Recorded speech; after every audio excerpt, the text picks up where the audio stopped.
Hi, everyone. Welcome to Restaurant Tech Trends, where we explore restaurant technology trends with some of the industry's biggest movers and shakers in a rapid fire short interview format. Today's episode is sponsored by Incept AI. For those who don't know, Incept AI is focused on taking restaurant orders over the phone and in noisy drive thrus with friendliness and precision. Learn more at incept.ai. Now, on to the show. Today's guest is Adam Kinsinger, Senior Director of Technology at WaBa Grill, the healthy rice bowl chain that sprinted past 190 locations and just planted its flag in Nevada and Texas. He also oversees tech at Egg Tuck, an emerging breakfast egg concept currently operating 10 locations up to 15 by the end of the year. His job is to keep technology invisible to guests while giving operators the data and uptime they need to move faster and grow sales. Adam, welcome to the Thank you show. very much for having me, Justin. Appreciate it. Excited to have you on today. All right, let's take a look at what you're doing right now in 2025. WaBa is coming off of a historic growth year in 2024, and I'm curious to learn what data points from that year, whether it was like sales growth, AUV, digital mix, most influenced your 2025 tech roadmap. Sure. We have been seeing a surge in digital ordering, and 2024 was no different. We saw since 2020, we started at 10% digital mix. By the end of 2024, we were at 37%, which we're very proud of. Wow. Some of our stores are already up to 50%. So clearly, that was one of the huge factors in determining our roadmap. Obviously, continuing to invest in app, continuing to invest in our web presence, continuing to add AI at different parts of the stack to increase check averages, right? We now have 37% of our orders can be manipulated with tech now. But one of the things that also governed our roadmap were regulatory. So we're primarily in California, and we had recent legislation that increased labor costs quite substantially for all of our operators. And that drove us towards kiosks, of course, to not necessarily eliminate labor, but certainly make it more efficient, to allow franchisees to perhaps bring in somebody an hour later, have someone leave an hour earlier, reduce some of the costs for our franchisees while maintaining a positive guest experience, one that's focused on hospitality and good food. So, two follow on questions for you there. Number one, can you share what your digital target is for 2025? And then, second, on Yeah. kiosks, are you seeing that people are ordering more food on the kiosks, maybe because they might be ordering something that they would be embarrassed to share with the cashier if they were talking to them directly? Not necessarily. We don't. What we are seeing is better menu discovery, of course. So we have some modifiers, like a fresh veggie modifier is one of the options on our bowls. And because of the Mhm. limitations of menu space, it hasn't made an appearance there. And so while it's sold well Mhm. online, it's languished in the stores. And I see. what we've seen now is people purchasing those modifiers, preventing that stuff from going bad. So that's been great. We see about $1 an additional check on kiosk orders, which is fantastic. We have a huge disparity between what's happening in the store, people coming in and purchasing items, and what's happening online. There's almost a $7 difference, I would say.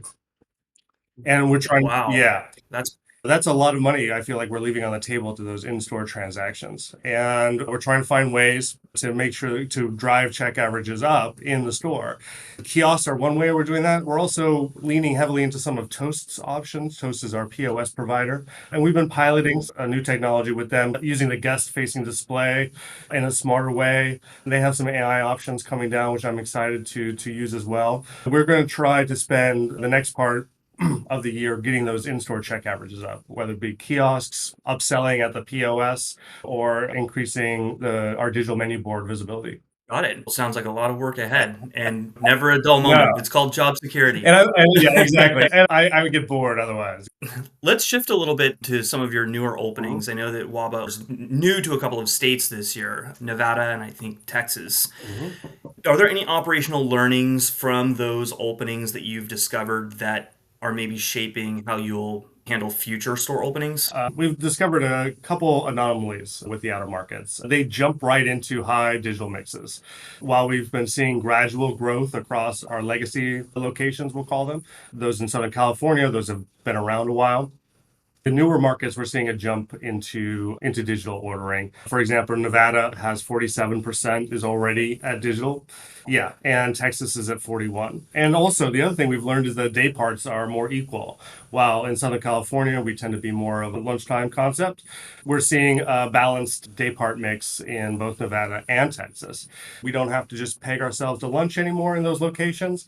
And then from an ordering perspective, there was a feeling that stores would soft open without digital orders.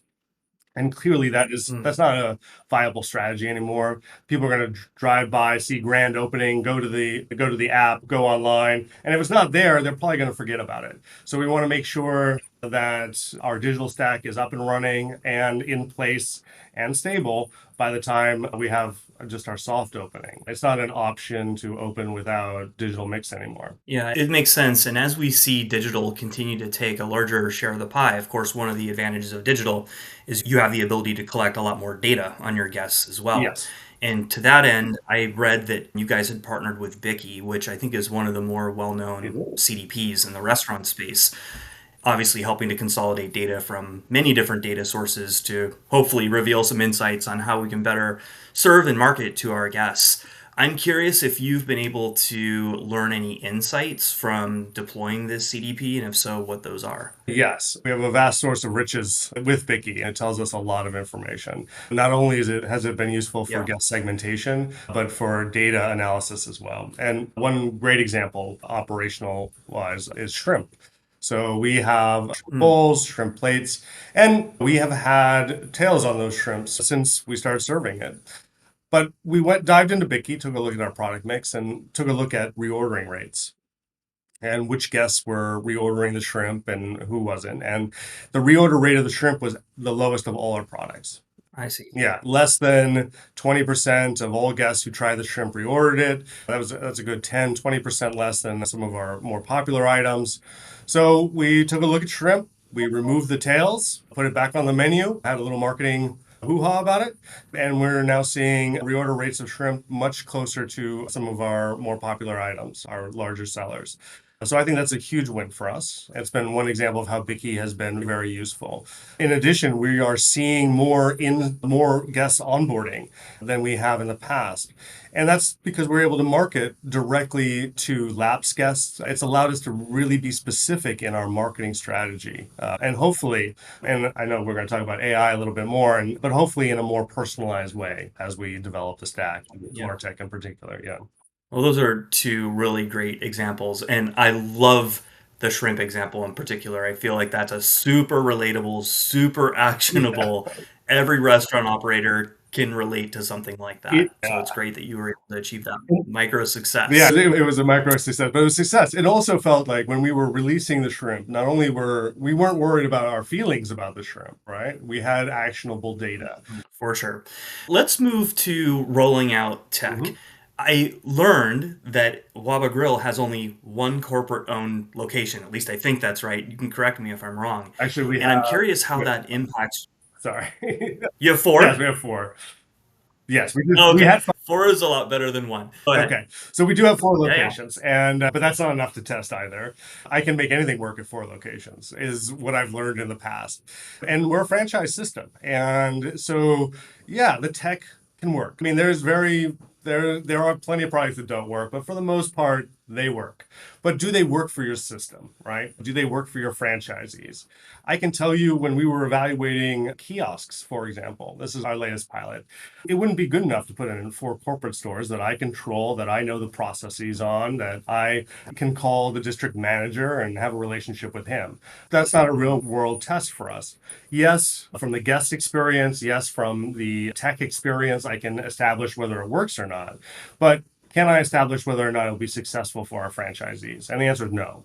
And we make sure that we have a cross section of testers that include franchisees, some that run amazing, tight operational stores, and some that are just getting by. And we want to make sure that the tech works for the former and the latter. And the only way to do that is to make sure that we have committed partners, and we have some great franchisees in the system who are willing to test and give proper feedback.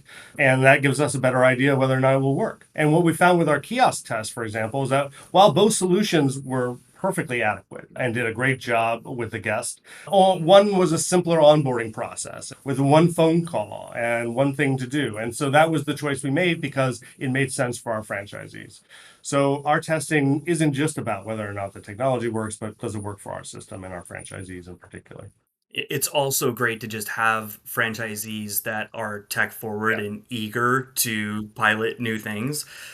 We all know working in this franchise world, franchisees span the entire spectrum Mhm. when it comes to excitement about adopting new technology. Yes. And so having those early going, enthusiastic franchisees can certainly smooth the road for the others that might be a little bit more reticent to adopt.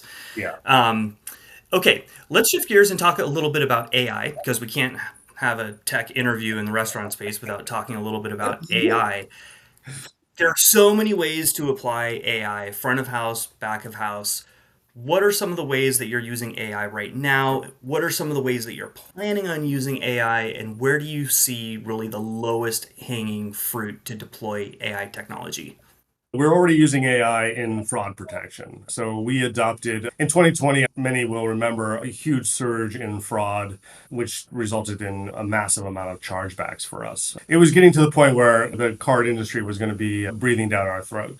So we decided to bring in an AI solution. At that time, it was a product called Sift, and that reduced chargebacks to the point where they almost don't exist. And then subsequently, Oh, wow. we brought in Olo Pay as a single solution for payments. Our contract was up with our current provider, our previous provider, and so we brought in Olo Pay, which came with AI-enabled fraud protection as well. That was the first place we started using it. I know that's not as sexy as large language models, but it was very effective. It brought down the cost of transactions substantially and made the franchisees much happier and restored faith into a channel that everyone was like, why do we have this if 1% of transactions are being stolen from us? So that was a really useful, and we saw the results right away with AI on that one. And then we added it later in 2021, I think, with Koala, now owned by Chowley, and they have an AI upsell feature. And so we're seeing check averages that are much higher than our app or in-store orders, which yet to have AI upsell. So that's the low-hanging fruit to continue to add AI upsell, I think, to our kiosk, to the POS, as I mentioned earlier. And then finally, I think the low hanging fruit is in terms of marketing and personalized communication. We can create unique comms with each guest using AI that is based upon what they've ordered in the past, where they've ordered, and so on. And then I think finally is ordering. We've had some difficulty with this in part because we have a low telephone ordering rate and franchisees haven't wanted to add transaction costs to those orders. But I do think that phone ordering, reservations, the let's say unpleasant phone work that we have to do in the restaurant industry, while it's diminished substantially in the last 10 years, it's still there, right? People that know that restaurants don't give Open Table all its reservation slots because they cost money and they want walk-ins and people to call in and not pay $2 a cover. Having AI on the back end that like has those reservations available to guests, I think would be great. I don't have to share that. Obviously, I agree with all of those points you just made. All right, let's finish off. We're going to do a few rapid fire Oh, okay. questions. So here's the rule on these rapid fire questions. Each question has to be answered in at most one All right. sentence. All right.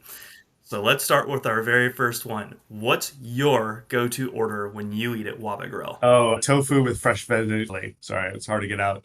With fresh veggie Yeah. maybe. All right. Yeah. That's a good one.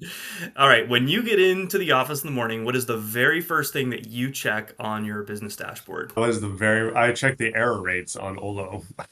Error rates Yeah. on Olo. All right.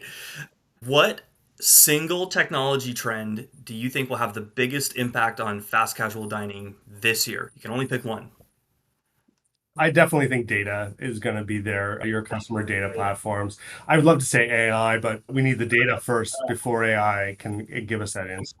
100% So I think for sure. the ability for fast service restaurants to increase check averages, to reach out to guests, it's going to be data. Makes sense. All right, Adam, we're out of time. Okay. I want to thank you for joining me here today. Everyone, this is Adam Kinsinger, Senior Director of Technology at WaBa Grill and EggTech. Thanks, Adam. Thank you, Justin. Have a great day.